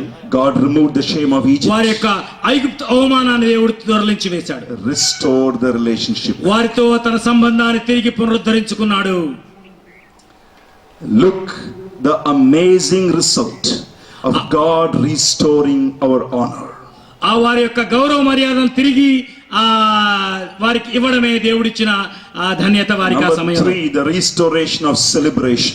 మూడో చూచినట్లయితే వారి యొక్క ఉత్సవం జరుపుకోవడం, వేడుకలు జరుపుకోవడం అనేది మళ్ళీ పునరుద్ధరించబడింది. When God restores our honor, దేవుడు తిరిగి మన గౌరవ మర్యాదల ప్రతిష్టను తిరిగి మనకి ఇచ్చినప్పుడు there is always freedom. ఆ స్వాతంత్ర్యం వస్తుంది మనకి. And freedom is supposed to be celebrated. ఆ స్వాతంత్రాన్ని, స్వేచ్ఛను మనం సంబరంగా జరుపుకుంటాం. Notice what happens in chapter 5. 5వ అధ్యాయంలో మీరు చూచినట్లయితే Verse 10 and 11, you may read that. 10-11 వచనాలు చూచినట్లయితే, ఐగుప్తీయులు గిల్గాల్లో దిగి ఆ నెల 14వ తేదీని సాయంకాలమున యెరికో మైదానంలో పస్కా పండుగను ఆచరించిరి. పస్కా పోయిన మరునాడు వారు ఆ దేశపు పంటను తినిరి. ఆ దినమందే వారు పొంగలికయు వెచ్చబడి ఇవునున్న భక్ష్యములను తినిరి. The observance or the celebration of Passover. పస్కా పండుగను పండుగగా చేసుకున్నారు. First they were circumcised. మొట్టమొదటిగా సున్నతి పొందారు. God removes the shame of Egypt. ఐగుప్తు అవమానాన్ని దేవుడు తీసేశాడు. And now they are celebrating Passover. పండుగ జరుపుకుంటున్నారు, పస్కా పండుగ. A Passover is a reminder of two important things. పస్కా అనేది రెండు విషయాలను గుర్తు చేస్తుంది. One, blood. ఒకటి రక్తం. Two, freedom from judgment. రెండోది తీర్పు నుంచి విడుదల. Blood is the basis of your freedom. రక్తమే మనం విడిపించబడడానికి మూలం. But freedom is to be celebrated. కానీ ఆ స్వాతంత్రం స్వేచ్ఛ పొందిన దాన్ని పండుగగా ఆచరించాలి, ఉత్సవంగా జరుపుకోవాలి. So it's a celebration going on here. ఉత్సవం జరుగుతోంది, అక్కడ వేడుక జరుగుతోంది. Anyone who renews his or her relationship with God will receives the honor back, and God then leads that person into a path of freedom and celebration. ఎవరైతే దేవునితో తిరిగి తన సంబంధాన్ని పునరుద్ధరించుకుంటారో, అవమానాన్ని పోగొట్టుకుంటారు, గౌరవ మర్యాదలను తిరిగి పొందుకుంటారు, వారు దేవునిలో ఆనందిస్తారు, ఉత్సవం జరుపుకుంటారు. So restoration of relationship, సంబంధ బాంధవ్యాలను తిరిగి నెలకొల్పుకోవడం, restoration of dignity or honor, దేవుడి చెంత గౌరవ మర్యాదను తిరిగి పొందుకోవడం, restoration of celebration of that freedom, ఆ దేవుడు వారికి ఇచ్చిన ఆ స్వాతంత్రాన్ని సంబరంగా జరుపుకోవడం. and then the restoration of provisions. దేవుడు వారికి ఇచ్చిన సామగ్రి అంతా కూడా తిరిగి వారికి పునరుద్ధరించబడడం మనం గమనిస్తాం. Read verse 11 and 12 please. 11-12 వచనాలు కనుక మీరు చూసినట్లయితే, దేశపు పంట, తర్వాత వేచబడి ఉన్న భక్ష్యముల గురించి ఇంతకుముందు చదువుకున్నాం. మరునాడు వారు ఆ దేశ పంటను తినుచుండగా మన్నా మానిపోయాను. అటు తర్వాత ఇశ్రాయేలీయులకు మన్నా దొరకకపోయాను. ఆ సంవత్సరముల వారు కనాను దేశ పంటను తినరి. Manna stopped. మన్నా ఆగిపోయింది. They began to eat the fruit of the land. ఆ దేశ పంటను తినడం మొదలు పెట్టారు. Manna was a temporary provision back in the wilderness. ఆ యొక్క అరణ్య ప్రదేశంలో వారు ప్రయాణం చేస్తున్నప్పుడు దేవుడు వారికి ఆ తాత్కాలికంగా ఇచ్చిన భోజనం మన్నా. Manna has only value as long as Israel don't have a land of her own. వారి స్వంత దేశం లేనంత కాలం మాత్రమే మన్నాను దేవుడు కురిపించాడు. Now she steps into the land which God promised to Abraham, Isaac and Jacob. God stops manna. Israel begins to eat the fruit of the land. Abraham, ఇస్సాకు, యాకోబులకు దేవుడు వాగ్దానం చేసిన ప్రదేశంలో వారు కాలు పెట్టగానే మన్నా దొరకడం ఆగిపోయింది. ఆ దేశపు వాగ్దాన దేశపు పంటను పండించుకోవడం. God is telling Israel, no more temporary provisions. Here, your own land, the fruit of your hand, you are going to eat. A movement from temporary to permanence. ఆ తాత్కాలికమైన భోజనం కాదు, ఇంకా మీకు ఈ దేశాన్ని ఇచ్చేశాను, దాని పంటను పండించుకొని తినండి. తాత్కాలికమైన భోజనం కాదు, శాశ్వతమైన భోజనం దగ్గరికి దేవుడు తీసుకొచ్చాడు ప్రభు. Israel eating the produce of the land in verse 12 is also symbolizing God is faithful to all his promises. That which he promises, he will provide for his people. దేవుడు తాను చేసిన వాగ్దానాలన్నిటిని కూడా నెరవేర్చుకుంటాడు అన్నదానికి గుర్తు ఇది. ఆ దేశంలో వారు ప్రవేశించిన తర్వాత ఆ దేశ పంటను తినడం అంటే. And this is always true. If you are walking with God in faith and in obedience, then God's promises becomes an everyday blessings in our lives. విశ్వాసంతో విధేయత చూపిస్తూ మీరు నడుస్తూ ఉన్నప్పుడు ఆ దేవుడిచ్చే ఆశీర్వాదాలను పొందుకోవడం అనే దినదినం కూడా మీరు గమనిస్తూ ఉంటారు. Every Wednesday I write a devotional thought for the people in my church. ప్రతి బుధవారం కూడా ఒక డివోషనల్ థాట్ నేను రాస్తుంటాను నా సంఘ సభ్యుల కొరకు. Today is Wednesday. Last Wednesday I wrote a devotional passage for my church, which was from Psalm chapter 68, a verse that says, "Blessed be the Lord who daily carries us in his hands." ఆయన ప్రతి దినము కూడా తన చేతుల్లో మోసుకుంటూ వెళ్ళే దేవుడు మనల్ని ఆశీర్వదించేవాడుగా ఉంటున్నాడని 68వ కీర్తనలోని ఒక మాటను తీసుకొని పోయిన బుధవారం నాడు నేను ఒక డివోషనల్ థాట్ రాశాను. So I wrote a kind of one-page devotional thought on that particular verse, send it to people. ఆ వచనం మీద ఒక పేజీ ఆ డివోషనల్ థాట్ రాసి నా సంఘ సభ్యులందరికీ పంపించాను. And as I was writing, I was thinking, Lord, make it a blessing to someone, you know. ఇది అనే కొంతమందికి ఆశీర్వాద కారణంగా ఉండేట్టుగా చేయి ప్రభువా. And little do I know, I am writing for myself.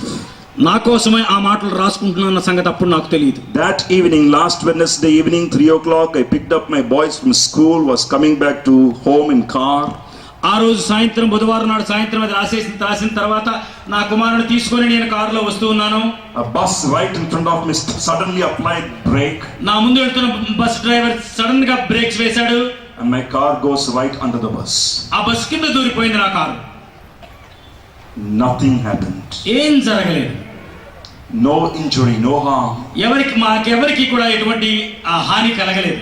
Soon after the running into the bus, I was remembering, blessed be the Lord who daily bears us up in his hands. ప్రతిదినము మన భారములు భరిస్తున్న దేవుని బట్టి నిజంగా దేవునికి వందనాలయ్యా అని చెప్పాను ఆ సమయంలో నేను. You write it for others and God reminds you it is for you. మీరు ఇతరుల కోసం రాస్తారు, అది మీకే దేవుడు తిరిగి జ్ఞాపకం చేస్తాడు. An amazing promise of God in the book of Psalm, 68th Psalm, that becomes a daily provision, a promise, a blessing for us, that even when you are seated inside your car along with your children, that he sends his angel. It could be so bad, my children could have been hurt, I could have been hurt, and if that would have happened, maybe standing here this evening would have been hindered.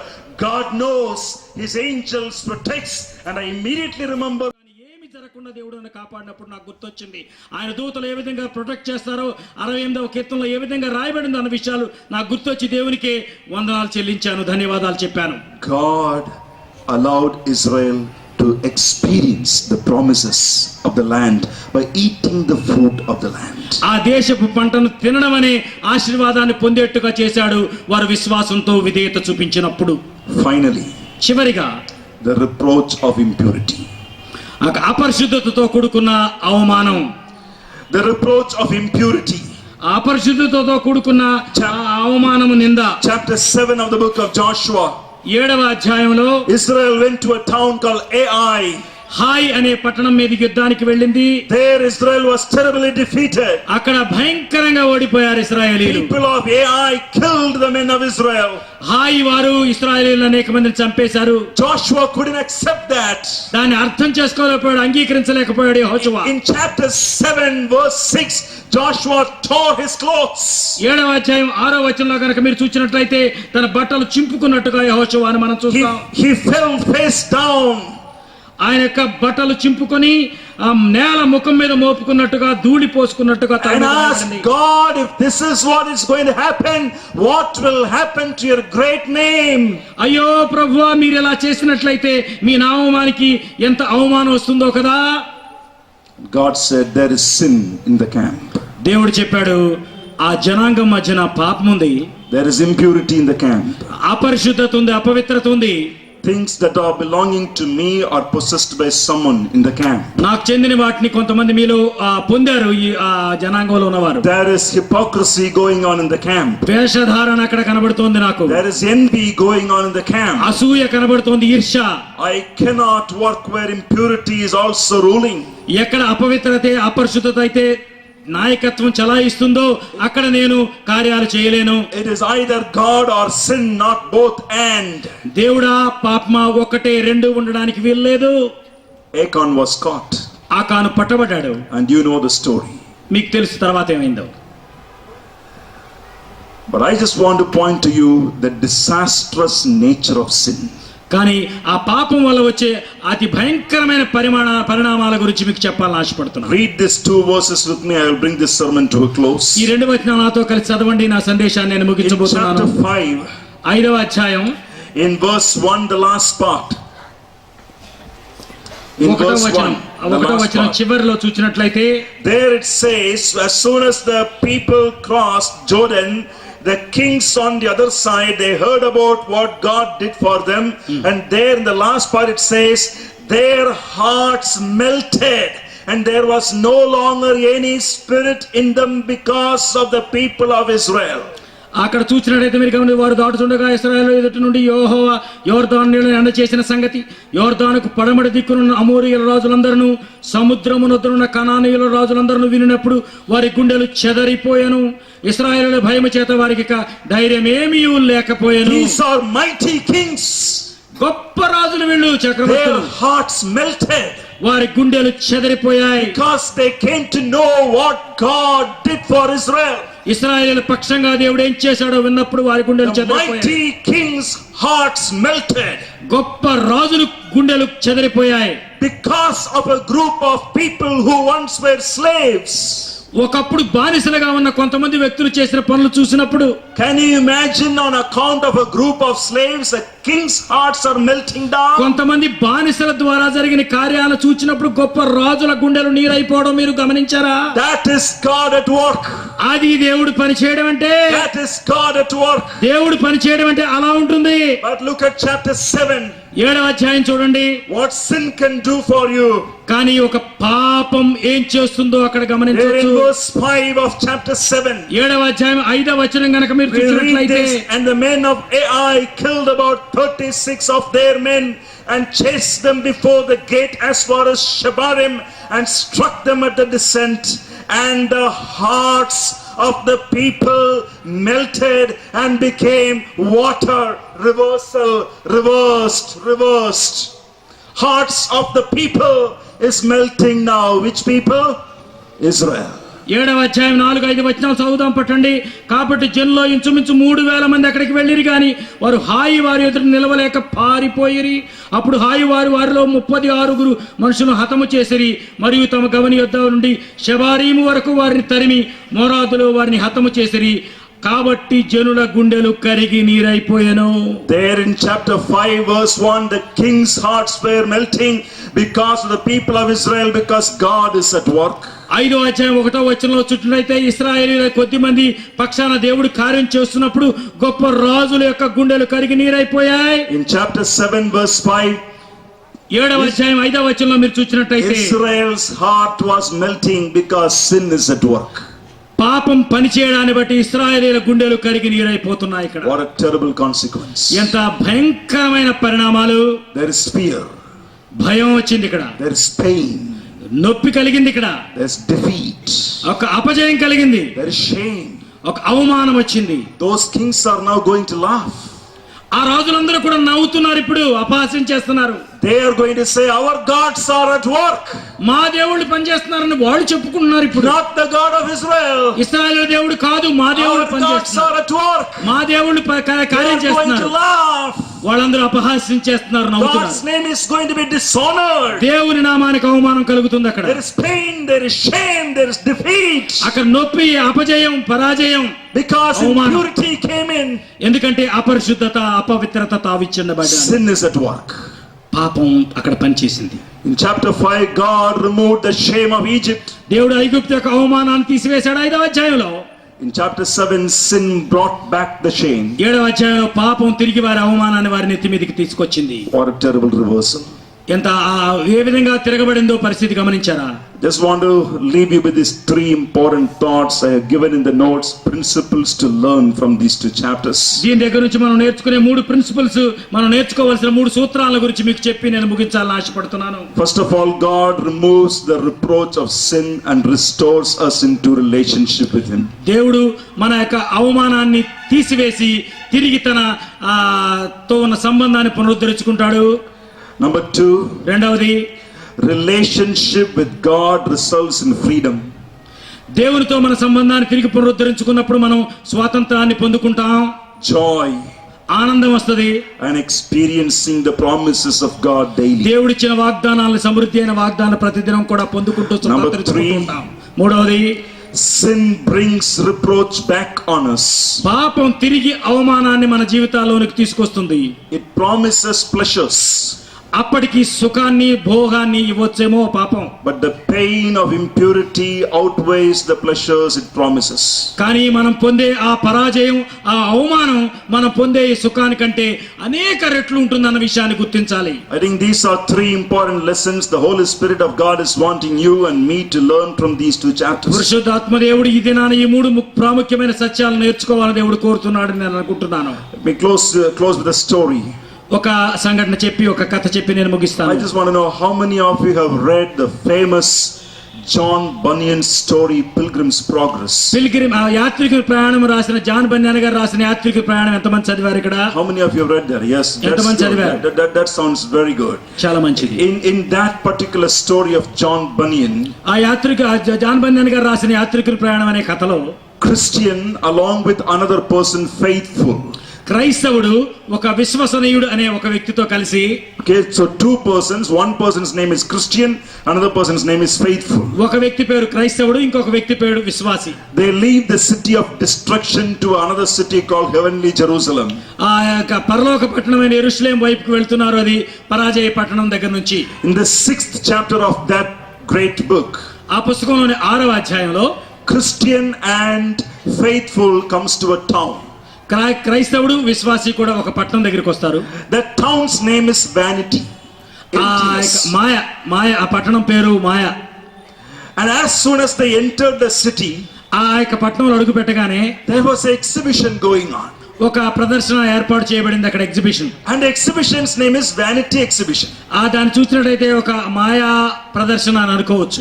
As soon as Christian and faithful goes into the town, ఆ క్రైస్తవుడు ఆ విశ్వాసి అన్న పేరు గలవాడు కూడా ఆ పట్టణంలో అడుగు పెట్టగానే everyone in the town begins to look at these two men. అందరూ కూడా వీళ్ళిద్దరి వైపు చూస్తూ మొదలు పెట్టారు. And Christian and faithful begin to cry, Lord, help us to keep our eyes from vanity. ప్రభువా, మా కళ్ళు అటువంటి ఆ యొక్క మాయావేషాలను చూడకుండా ఉండేటట్టుగా మాకు సహాయం చేయ ప్రభువా అని ప్రార్థన చేస్తున్నారు. As soon as the town people heard that, they begin to hate these people. ఆ వ్యక్తులు వాళ్ళు ద్వేషించి, ఆ పట్టణంలో ఉన్న వారందరూ కూడా వీళ్ళు ద్వేషించడం మొదలు పెట్టారు. They hated this Christian and faithful for certain reasons. కొన్ని కారణాలు బట్టి వీరిద్దరిని మిగిలిన వాళ్ళు ద్వేషిస్తూ వచ్చారు. Number one, these two men had a different clothes than those people. ఎందుకంటే వాళ్ళకంటే వేరే దుస్తులు వీళ్ళు ధరించి ఉన్నారు కాబట్టి. Because they had a different cloth, they hated these two. వేరే దుస్తులు కలిగి ఉన్న దాన్ని బట్టి వీరిని వాళ్ళు ద్వేషించారు. The second reason they hated is, రెండవ కారణం ఏంటంటే these two men had different way of talking. వారు మాట్లాడే విధానం వేరుగా ఉంది కాబట్టి వారు వీరిని ద్వేషించారు. Therefore the town people hated them. ఆ పట్టణ ప్రజలందరూ కూడా వీరిద్దరిని ద్వేషించారు. The third reason they hated them is, మూడో కారణం వారిని ద్వేషించడానికి ఏంటో తెలుసా? these two men had different desires. వారి కోరికలు కూడా వేరుగా ఉన్నాయి వారికంటే. There's a big exhibition going on. గొప్ప ప్రదర్శనశాల జరుగుతుంది. And they're not buying anything. అక్కడికి వెళ్ళి వాళ్ళు ఏం కొనుక్కోవడానికి ఇష్టపడలేదు. They're just closing their eyes and crying towards heaven, Lord, keep our eyes from vanity, and going, and they're not buying anything. వాళ్ళు కళ్ళు మూసుకున్నారు. ఇటువంటి వాటిని ఏమి మేము చూడడానికి మేము వీలు కాదు, చూడకుండా మాకు సహాయం చేయి, కొనుక్కోకుండా మాకు సహాయం చేయమని.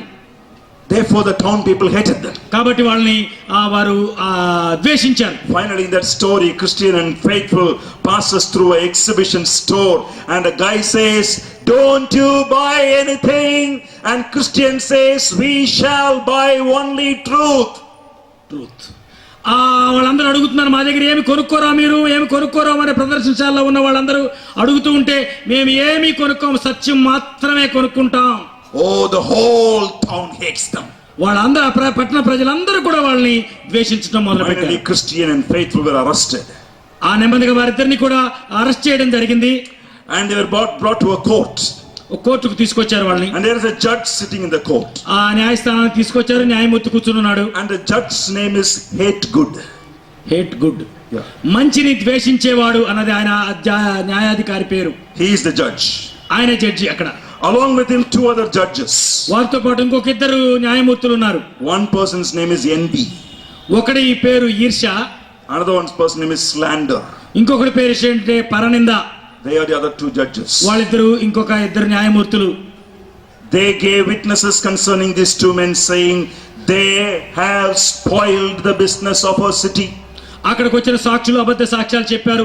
మా పట్టణంలో జరుగుతున్న వ్యాపారాన్ని అంతటిని వీళ్ళు పాడు చేశారు. At the end of the story, faithful was put to death. ఆ చివరిలో చూసినట్టయితే ఫెయిత్ఫుల్ అన్న పేరు కలిగిన, విశ్వాస అన్న పేరు కలిగిన వ్యక్తిని చంపివేయబడ్డాడు. Christian sees his beloved friend dying. ఆ క్రైస్తవుడు అని పేరు కలిగిన వ్యక్తి తన స్నేహితుడు చనిపోవడం చూస్తూ ఉన్నాడు. Has not God clothed you with righteousness? దేవుడు మిమ్ముని తన నీతి వస్త్రం చేత నింపలేదా?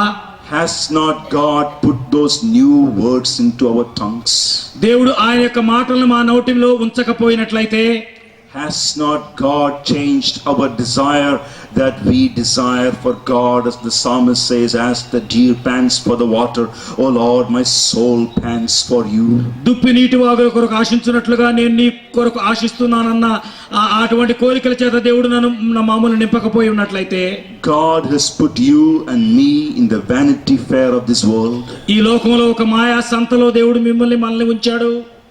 Where the world is yelling at us, buy, buy from us, buy from us, buy from us. And how often do we have to close our eyes and say, Lord, help us not to see the vanity around us.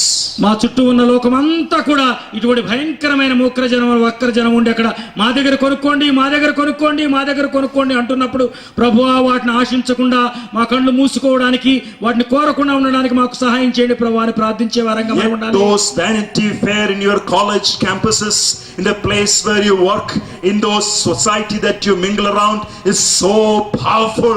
It looks at you and say, buy, buy, buy. The voice is so loud and the urge within us is so great, isn't it? మనం చదువుతున్న కళాశాలలో మనం పనిచేస్తున్న work ప్లేసెస్లో మనం ఉంటున్న ఇరుగు పొరుగు ప్రదేశాల్లో చుట్టూ ఉన్న మాయా సంతలోంచి అనేకమైన స్వరాలు మనకు వినబడుతున్నాయి. ఈ లోకంలో ఉన్న వాటన్నిటిని కొనండి కొనండి అన్న మాటలు ఎంత గంభీరంగా గట్టిగా వినబడుతున్నాయంటే మనలో ఉన్న కోరికలు అప్పుడప్పుడు అవి కొనడానికి ఉత్సుకత చూపించేట్టుగా చేయడం మనం గమనిస్తున్నాం. Is the world's vanity fair seeing that you are clothed with a different dress? చుట్టూ ఉన్న మాయా సంతలోని వ్యక్తులందరూ కూడా నిన్ను గమనించగలుగుతున్నారా? నీ దుస్తులు నీతి వస్త్రాలుగా ఉన్నాయి, వారు వేసుకున్న వస్త్రాలు లాంటివి కాదు అని. Is the world's vanity fair knowing that you have a different talk? యుగంలో ఉన్న వాళ్ళందరూ కూడా వారి భాష మీ భాష వేరు, మీరు వాడే పదాలు కూడా వేరు అన్న విషయాన్ని గమనించగలుగుతున్నారా? The world's vanity fair knowing that you have a different desire? మాయా సంతలో ఉన్న వ్యక్తులందరూ కూడా మీ కోరికలు వేరు అన్న విషయాన్ని వాళ్ళు గమనించగలుగుతున్నారా? Yes, it may bring you before a judge called hate good, who is the devil. మంచిని ద్వేషించే న్యాయాధిపతులు లాంటి వారి దగ్గరికి మీరు తీసుకువెళ్ళబడవచ్చు.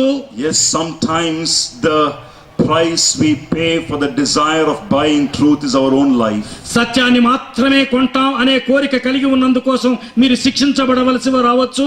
But no one has ever regretted. కానీ ఎవరు కూడా అలా దేవుని నమ్మినందుకు, దాని విశ్వాసం ఉంచినందుకు చింతించలేదు. No one has ever regretted for standing for God and buying truth. దేవుని కొరకు నిలబడి సత్యాన్ని మాత్రమే కొన్న వ్యక్తులు కూడా సిగ్గుపరచబడలేదు. If you are here this evening and you have already surrendered to some vanity fair, something that is asking you, come, come, come, buy, buy, buy, and your push is so heavy that you are not able to resist. And I ask you this evening, kneel down before God and say, Lord, give me that power to say no. ఇక్కడ ఉన్న వాళ్ళలో కొంతమంది ఆ మాటలు రండి రండి రండి కొనండి కొనండి అనే ఆ ఆశలకు లోబడకుండా ఉండలేక లోబడిపోయిన స్థితిలో, లోబడకుండా ఎలా ఉండాలో తెలియక కొట్టుమిట్టు పాడుతున్న స్థితిలో ఉన్న స్టూడెంట్స్ కానీ గ్రాడ్యుయేట్స్ కానీ ఉన్నట్లయితే దేవుని సన్నిధికి రండి, మోకరించి ప్రార్థించండి. ప్రభువా, దీనికి లోబడిపోయాం, దీని నుంచి మమ్మల్ని క్షమించండి, లోబడకుండా ఉండలేకపోతున్నాం, లోబడే శక్తిని మాకు ఇవ్వండి అని ప్రార్థిద్దాం. Please don't miss the permanent blessings of God for the temporary pleasures of sin. తాత్కాలికమైన సుఖభోగాల కోసం దేవుడిచ్చే శాశ్వతమైన దీవెనల ఆశీర్వాదాలు పోగొట్టుకోవద్దండి. Pigs pen, the place where pigs are placed, might give you food for 1 or 2 days, but you have to return back to the Father to enjoy the banquet and the relationship. పందులతో కూడి పందుల పొట్టు తిని కొద్దిసేపు మీ ఆశలు తీర్చుకోవచ్చేమో, కానీ మరలా తిరిగి మీరు దేవుని దగ్గరకు వచ్చి ఆయన కుమారులుగా జీవించవలసిన అవసరం ఉంది. శాశ్వతమైన భోజనం తినడం అక్కడే దొరుకుతుంది. Maybe you are seated in that pig's pen eating the food for the pigs, but you are thinking, as long as I have some food in this world, that's fine. No, the real joy is to get back to the Father's house. పందులతో కలిసి ఆ పొట్టు తింటూ ఇదే బాగుందని అనుకుంటున్నామేమో మనం. No, అక్కడి నుంచి బయటకు వచ్చి దేవుని దగ్గరకు వచ్చి, తండ్రి దగ్గరకు వచ్చి నిజమైన శాశ్వతమైన భోజనాన్ని తినవలసిన వారు. God has redeemed you and put you in the crossroads of the world that you might live a pure life. దేవుడు నిన్ను విమోచించి 4 రోడ్ల కూడల్లో నిలబెట్టింది పరిశుద్ధంగా జీవించి ఆయన ప్రేమను ప్రదర్శించాలని మాత్రమే. Achan was from the tribe of Judah. యూదా గోత్రానికి చెందినవాడు ఆకాను. Read that in 7th chapter of Joshua. 7వ అధ్యాయం యెహోషువ గ్రంథం 7వ అధ్యాయంలో చదవండి ఆ విషయం. Achan from the tribe of Joshua succumbed to sin and died because of sin. యూదా గోత్రానికి చెందిన ఆకాను పాపం చేశాడు, పాపం ద్వారానే చనిపోయాడు. Oh, there was another person from the tribe of Judah. యూదా గోత్రం నుంచి ఇంకొక వ్యక్తి ఉన్నాడు. He was the lion of Judah. యూదా సింహం. the Lion of Judah. యూదా సింహం, యూదా He గోత్రపు సింహం. did not succumb to sin at all. ఏ పాపానికి కూడా ఆయన లోబడలేదు. He did not die because of sin. He died for the sin of you and I. పాపం మూలాన ఆయన చనిపోలేదు, నీ నా యొక్క పాపాల కోసం మాత్రమే చనిపోయాడు. As యూదా Satan came to him at the end of the 40th day and told, come on, why cross? I will give you everything. Fall down and worship me. He encountered Satan with the word of God. This Lion of Judah, my Lord and Savior Jesus Christ, your Lord and Savior Jesus Christ, did not walk the way of Achan. He triumphed the power of sin. He came out of it. He conquered it. And he died not because of sin. He died for the sin of you and me. అరణ్యంలో 40 రోజులు ఉపవాసం ఉన్న తర్వాత శోధించబడినప్పుడు సాతానుడు వచ్చి అనేక రీతులుగా ఆయన శోధించబడినప్పటికీ ఆయన మోకరించినట్లయితే లోకానంతటిని ఆయనకి ఇస్తానని చెప్పి వాగ్దానం చేసినప్పటికీ కూడా ఏ పాపానికి కూడా ఆయన లోబడకుండా మన పక్షంగా ఆయన చనిపోయాడు. ఆకానులాగా ఆయన పాపం చేసి చనిపోలేదు. ఆయన యూదా గోత్రపు నిజమైన సింహం. ఆయన మన ప్రభువు, మన రక్షకుడు, మన నాయకుడు. God always walks on the highway of purity. దేవుడు పరిశుద్ధమైన రహదారి మీద నడిచే దేవుడు, మనల్ని నడవాలని కోరుకునే దేవుడు. If you are not seeing him now, it is not because God is not walking. You have already deviated from the highway. నీవు అలా పరిశుద్ధమైన రహదారిలో నడిచే దేవుడు నువ్వు చూడడం లేదు అంటే ఆయన అక్కడ లేడని కాదు, ఆ మార్గం నుంచి నువ్వు ప్రక్కకు తొలగిపోయావన్నమాట. God always walks on the highway of purity. పరిశుద్ధత అనే రహదారి మీద నడిచేవాడు మన దేవుడు. If you are missing him this evening, it is not because he is not there. You have already deviated. ఈ రోజు నీకు ఆయన కనిపించడం లేదంటే కారణం ఆయన ఆ రహదారి మీద నడవడం లేదని కాదు, గాని ఆ రహదారి నుంచి నువ్వు ప్రక్కకు తొలగిపోయావన్నమాట. Get back to the highway of purity. తిరిగి ఆ పరిశుద్ధత అనే రహదారి మీదకి రా. Walk like a person clothed with the righteousness of God. నీతి వస్త్రాలను ధరించు, దేవుని ద్వారా నీతి వస్త్రాలు ధరించుకునే వాళ్ళలాగా నడు. Talk like a person whose tongues are touched by the Holy Spirit. ఎవరి నాలుకలైతే దేవుని చేత తాకబడతాయో అటువంటి వ్యక్తుల్లాగా మంచి మాటలు మాట్లాడదాం. Desire after God దేవుని గురించిన కోరికలు కలిగి ఉందాం. and his word. ఆయన వాక్యాన్ని గురించిన కోరిక కలిగి ఉందాం. You are on the highway of purity along with God. ఆడు దేవునితో కలిసి పరిశుద్ధమైన రహదారి మీద మీరు ఉంటారు. Shall we bow down? మోకరించి ప్రార్థన చేసుకుందామా? Maybe you are seated here this evening. మీలో ఇక్కడ కొద్దిమంది కూర్చుని ఉండి ఉండొచ్చు. There is some disobedience going on in your life. మీ జీవితంలో ఏదో ఒక అవిధేయతకు చోటిచ్చి ఉండొచ్చు. You know what it is. అదేంటో మీకు తెలుసు. It's been going on for some time. కొద్ది దినాలుగా చేస్తూ ఉన్నారు మీరు. And you know it is disobedience. అది అవిధేయత సంగతి కూడా మీకు And తెలుసు. this evening the Lord is asking you, come, let's renew our relationship. దేవుడు చెప్తున్నాడు, రండి మరి తిరిగి మన సంబంధాన్ని Before పునరుద్ధరించుకుందాం. you see the mighty hands of God's working, you have to obey his words. దేవుడు మన మధ్యన గొప్ప కార్యాలు చేయడానికి ముందు మనం ఆయన మాటకు విధేయత If God చూపించాలి. is telling you this evening, you have to obey. This is the command you have to obey. This is the habit you have to give up. These are the choices that you have to forget. I encourage you to do it. దేవుడు చెప్తున్నాడు, ఇదిగో ఈ యొక్క అవిధేయమైన కార్యాన్ని విడిచిపెట్టు, ఈ పని చేయమని చెప్పాను నేను, ఈ పని చెయ్యి అని దేవుడు మీతో చెప్తున్నాడు. దానికి లోబడదాం. If you renew your relationship with God, you will find your honor being restored. దేవునితో మీ సంబంధాన్ని తిరిగి మీరు పునరుద్ధరించుకుంటే మీ గౌరవ ప్రతిష్టలు మీరు తిరిగి పొందుతారు. You are already a child of God, but when you renew your relationship with God, you will know what child of God means and how glorious that title is. మీరు కనుక ఇప్పటికే ప్రభువైన యేసుక్రీస్తును అంగీకరించి ఉండి ఉండవచ్చు, కానీ తరిగిపోయిన పోగొట్టుకున్న సంబంధాన్ని తిరిగి పునరుద్ధరించుకున్నట్లయితే దేవుని కుమారుడు ఏ విధంగా ఉంటాడో మీరు రుచి చూడగలుగుతారు. God will lead you to a path of celebration and freedom. నిజమైన స్వాతంత్రాన్ని అనుభవిస్తూ దాన్ని ఆనందించి సంతోషించి వేడుకగా ఉత్సవంగా గడుపుకునేట్లుగా దేవుడు He will allow you to experience the blessing of all his promises. దేవుడు తాను ఇచ్చిన ఆశీర్వాదాల దీవెనలన్నింటినీ కూడా అనుభవించడానికి కృప చూపిస్తాడు. And I plead with you, do not bring shame back in your life through sin. తిరిగి అవమానాన్ని పొందవద్దు అని మిమ్మల్ని బ్రతిమాలుతున్నాను. Is there sin in your life? ఏదైనా పాపం మీలో ఉండి ఉంటే, Is there impurity in your life? ఏదైనా అపరిశుద్ధ విడిచి ఉంటే, are you seated there and saying, I don't find God now these days in my life? ఈ రోజుల్లో దేవుడు నాతో కలిసి నడవడాన్ని నేను గమనించలేకపోతున్నాను మీరు Oh brother, oh అనుకుంటున్నట్లయితే, sister, it is not because God disappeared. No, దేవుడు మాయమైపోలేదు. దేవుడు అక్కడ నుంచి God అంతర్ధానం. always walks on the highway of holiness. దేవుడు ఎప్పుడు కూడా పరిశుద్ధత అనే రహదారి మీద It is నడుస్తూనే you ఉన్నాడు. who have deviated. నీవే దాని నుంచి ప్రక్కకు తొలగిపోయావు. Get back to the highway of తిరిగి holiness. ఆ పరిశుద్ధత అనే రహదారి మీదకి రా. Get back to God. తిరిగి దేవుని దగ్గరకు రా. If you are seated here this afternoon and say, yes, I know, I heard the Lord speaking, there are issues in my life, I need to confess, I need to get back to God, I need to learn to walk with God onto the highway of holiness. I have been blaming God, but I understood it is not God, it is me. I need to get back to Him, I need to renew my relationship with Him, I need to walk with Him on the road of holiness. If that is the desire of your heart and mind, would you please raise your hands and show, yes, would you please pray for me? I want to get back with God on the road of highway of holiness, and I need to serve Him with all holiness.